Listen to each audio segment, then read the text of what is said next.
तो बेसिकली जो मैंने ये सम करवाया था इसमें वाटर टेबल वाला, इट्स एन इम्पॉर्टेंट सम।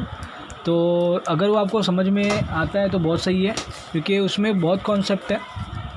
इसमें क्या है कि अलग अलग लेवल पे अलग अलग तरीके का कॉन्सेप्ट यूज़ होगा। तो आप हर टेक्स्ट बुक में अलग अलग कॉन्सेप्ट्स हैं, क्योंकि आप उसको 3 ऑल्टरनेट तरीके से कर सकते हो। तो मैं इसको एक समराइज़ कर देता हूँ कि बेसिक अगर आपका समझो, इफ़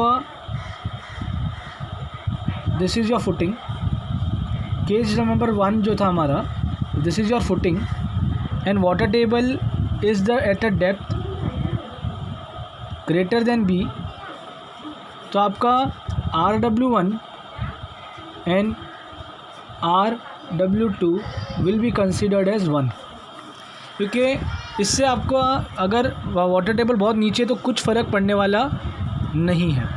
सेकंड केस है, जब मेरा फुटिंग है, फुटिंग के बाद मेरा जो वाटर टेबल है is at the base of the footing.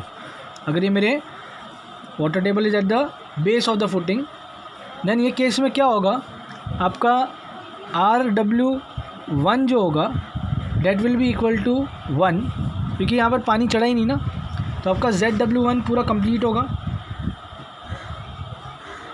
ZW1 is the water level for the upper surcharge and ZW2 is the water level for the lower, this is ZW2।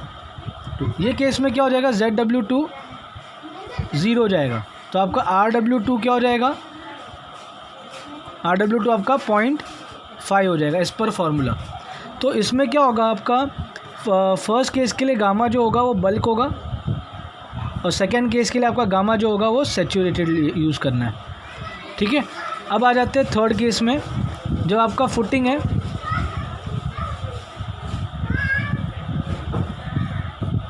और आपका ground level यहाँ पर है और water table कहीं पे, मतलब मैं ZW2 यहाँ है और ZW1 तो सेम रहेगा, that will be equal to D। तो इस केस में क्या होगा, जब का RW1 जो होगा ना डेट विल बी 1, एंड ये केस में RW2 जो होगा you will be taking as, जो फार्मूला है वो बेसिस पे आप डिराइव करोगे। फार्मूला क्या है हमारा RW2 का, 0.5 1 plus ZW2 divided by B। Okay, और दूसरा केस है, इसमें आप जो गामा यूज़ करोगे वो गामा एवरेज यूज़ करोगे। इसमें क्या होगा, समझो ये आपका डेप्थ है 0.5 और आपका मैक्सिमम आपको कंसिडरेशन कहाँ तक लेना है, B तक, जो है 2 मीटर, तो ये हो जाएगा मेरा 1.5। तो gamma bulk into 0.5 plus gamma saturated into 1.5 divide by 0.5 plus 1.5, और ये वाला थर्ड केस में यूज़ करना है। अगर वाटर टेबल यहाँ पर है, इफ़ द वाटर टेबल इस यहाँ पर है, तो ये केस में आप क्या करोगे, गामा एवरेज यूज़ करोगे और नीचे के लिए आप गामा सेट यूज़ करोगे, और यहाँ पर आपका RW1 क्या हो जाएगा, RW2 क्या हो जाएगा, 1 हो जाएगा, और यहाँ पर आपका RW1 आपको कैलकुलेट करना पड़ेगा। बहुत ही सिंपल कॉन्सेप्ट है, ये कॉन्सेप्ट पे चले जाओ और ये वाला सम कर लो। And the method first alternative वाला जो टाइप है उस हिसाब से करना, क्योंकि हर टेक्स्ट बुक में हर नोट्स में आपको अलग अलग मिलेगा, क्योंकि आप उसको 3 मेथड से कर सकते हो। ठीक है, तो बेसिक ये आपको करना है वाटर टेबल वाला, और ये बहुत इंपॉर्टेंट कॉन्सेप्ट और ये एग्ज़ाम में बहुत बार पूछा जाता है। ठीक है, उसके बाद आते हैं हम लोग एज़ पर IS कोड। अभी हमने क्या किया था, टरज़ागी के अंदर समझो लोड आपका ट्विस्टिंग मैनर में आता है, आपके 3 मेथड से आपको सॉल्व करना है। पहला मेथड है आपका टरज़ागी। टरज़ागी में नॉर्मली थियरी आती है और सम्स आते हैं। सम्स आप दोनों तरीके में से कर लो, दोनों टेक्स्ट बुक से कर लो, एक है अपना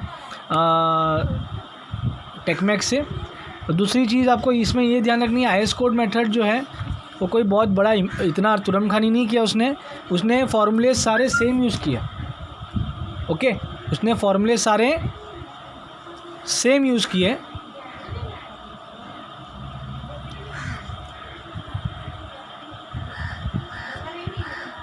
फार्मूले सारे सेम है। ठीक है, NC NQ NC N Q N gamma निकालने का तरीका थोड़ा अलग है, अपन एक और एक चीज़ उसने इसमें डाल दिया, देयर वाज, हमने क्या किया था, शेप फैक्टर कंसिडर किया था। इसने एक और एक टर्म यूज़ किया है that is called as, water table तो है ही, प्लस उसने एक और एक टर्म यूज़ किया है that is inclination factor, okay. और एक और एक टर्म है that is depth factor, DC, DQ and D gamma. Local share के लिए अलग होगा, ये इसके लिए अलग होगा।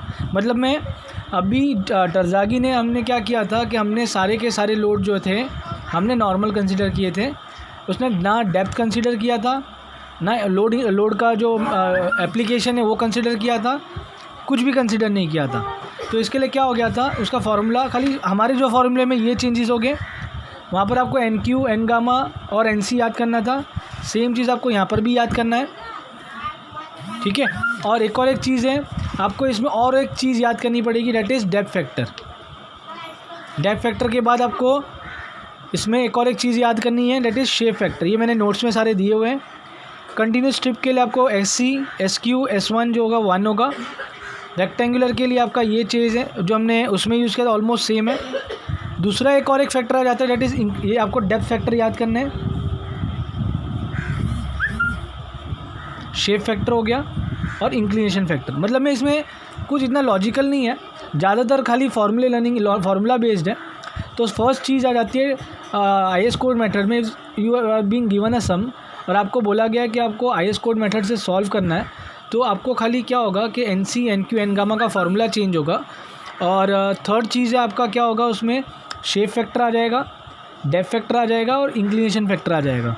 तो वो बेसिस पे आपको सम करने हैं इसके, और बाकी इसमें ज़्यादा चेंज नहीं है, ठीक है ना। वाटर टेबल भी आप सेम तरीके से सॉल्व कर सकते हो। अब आ जाते हैं हम लोग क्या,